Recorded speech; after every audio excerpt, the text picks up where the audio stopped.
우리가 매일같이 쓰는 인터넷, 그 뒤에는요, 모든 게 순조롭게 돌아가도록 만드는 보이지 않는 규칙들이 있습니다. 오늘은 바로 그 숨은 영웅들, 네트워크 제어에 대한 이야기를 한번 해볼까 합니다. 자, 한번 생각해 보세요. 전 세계 수십억 개의 기기들이 동시에 데이터를 주고받는데 어떻게 인터넷이 마비되지 않을까요? 그 답은요, 바로 보이지 않는 교통경찰처럼 매 순간 데이터의 흐름을 지휘하는 아주 정교한 규칙들 덕분입니다. 이 네 가지 메커니즘이 바로 핵심입니다. 먼저, 누가 먼저 말할지 순서를 정하고요. 회선 제어. 그리고 말하는 사람이 너무 빨리 말해서 듣는 사람이 못 알아듣는 일이 없게 속도를 조절하죠. 흐름 제어. 중간에 말이 꼬이거나 잘못 전달되면 고쳐주고요. 오류 제어. 마지막으로 너무 많은 사람들이 한꺼번에 말해서 시장 바닥처럼 시끄러워지지 않게 전체적인 상황을 관리합니다. 혼잡 제어. 이 네 가지가 함께 작동하기 때문에 우리의 데이터가 안전하게 목적지까지 도착하는 겁니다. 오늘 우리가 함께 따라가 볼 여정입니다. 작은 데이터 패킷 하나가 되어서 인터넷이라는 거대한 세상을 여행하면서 어떤 규칙들을 만나게 되는지 하나씩 살펴보도록 하겠습니다. 자, 여정의 첫걸음부터 시작해보죠. 이건 마치 우리 동네 우체부가 편지를 바로 옆집이나 우체국에 전달하는 것과 같아요. 즉, 하나의 장치에서 바로 그 다음 장치로 데이터를 넘겨주는 아주 기본적인 단계입니다. 이 동네 수준에서는 규칙이 아주 간단명료합니다. 딱 두 지점 사이에서 순서를 지키고 받는 사람이 감당할 수 있는 만큼만 보내고 또 보낸 데이터에 문제가 없는지만 확인하는 거죠. 아주 기본에 충실한 단계라고 할 수 있습니다. 가장 원시적인 흐름 제어 방식이 바로 이 정지, 대기 방식입니다. 말 그대로예요. 데이터 하나 보내고 잘 받았다는 신호가 올 때까지 그냥 멈춰서 기다리는 거죠.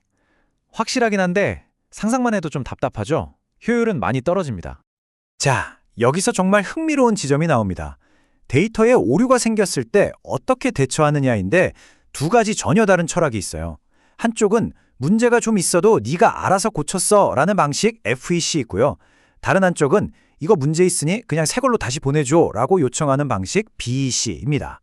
상황에 따라 뭐가 더 나은지가 달라지겠죠. 자, 이제 동네 우체부의 손을 떠나서 시야를 확 넓혀보겠습니다.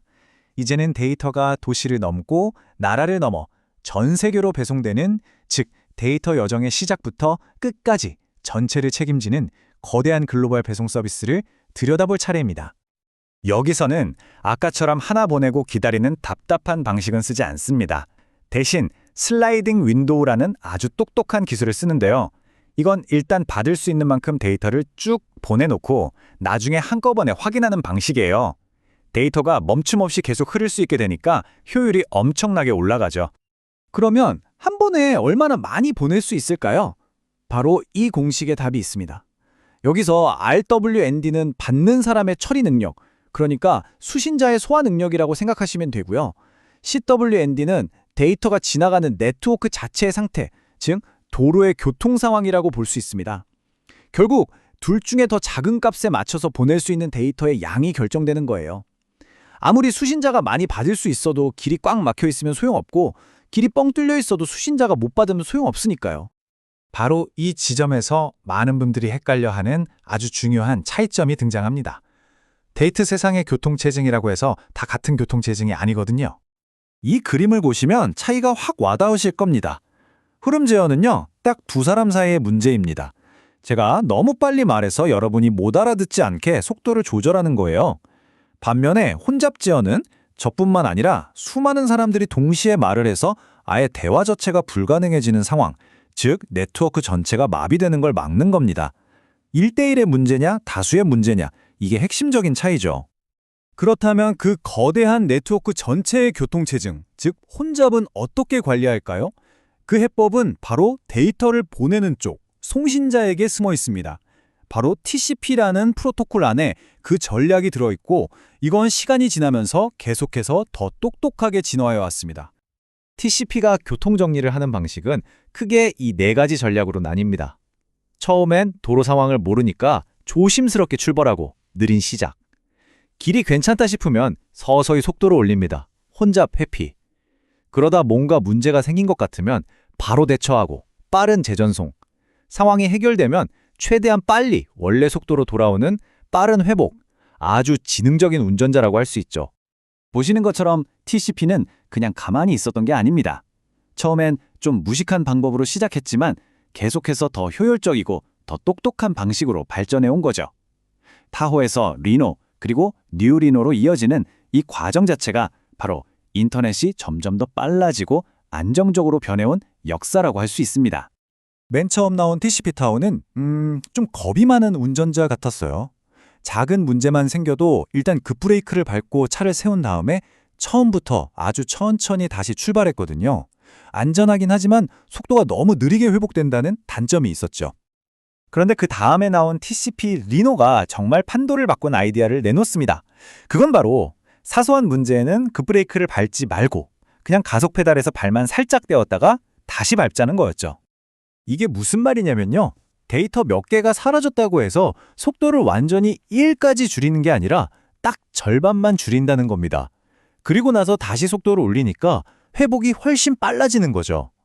이 빠른 회복 기능 덕분에 우리가 체감하는 인터넷 속도가 엄청나게 개선될 수 있었습니다. 정말 대단한 아이디어였죠. 그런데요, 이 교통체증을 해결하려는 노력을 데이터를 보내는 쪽에서만 하는 건 아닙니다.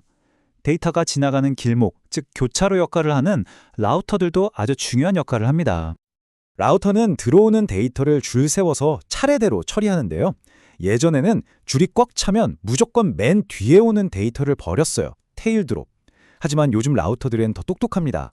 길이 막힐 것 같으면 미리 몇몇 데이터를 무작위로 버려서 곧 길이 막힐 거야 라고 신호를 주기도 하고요. RED. 심지어는 이 데이터가 중요한지 안 중요한지를 판단해서 덜 중요한 데이터부터 버리는 WRED, 아주 현명한 방법도 사용합니다. 자, 그럼 지금까지 우리가 본 이 모든 조각들을 한번 맞춰볼까요? 이렇게 서로 다른 계층에서 서로 다른 방식으로 작동하는 규칙들이 어떻게 조화를 이루어서 우리가 매일 쓰는 안정적인 인터넷을 만들어내는 걸까요? 이건 마치 하나의 거대한 오케스트라 연주와 같습니다. 계층 2는 각 파트의 연주자들이 자기 구간을 실수 없이 연주하도록 하고요. 계층 4의 흐름 제어는 솔로 연주자와 오케스트라의 호흡을 맞추는 역할을 합니다. 그리고 계층 4의 혼잡 제어와 네트워크 QoS는 지휘자처럼 전체적인 곡의 빠르기와 강약을 조절해서 가장 아름다운 하모니를 만들어내는 거죠. 이 모든 게 어우러져서 이 거대한 시스템이 스스로 문제를 해결하고 균형을 유지하는 겁니다. 가장 중요한 건요, 이 모든 과정이 그냥 정해진 대로만 움직이는 게 아니라는 겁니다. 매 순간 정말 눈 깜짝할 사이에 수십억 개의 작은 결정들이 내려지면서 만들어내는 아주 역동적인 춤과도 같아요. 바로 이 복잡하고 지능적인 시스템 덕분에 오늘날의 인터넷이 존재할 수 있었습니다. 하지만 기술은 계속해서 발전하고 있죠. 앞으로 우리의 데이터가 지구를 넘어 우주로, 화성으로 가게 된다면 그때는 또 어떤 새로운 규칙들이 필요하게 될까요? 이 숨은 영웅들의 진화는 앞으로도 계속될 겁니다.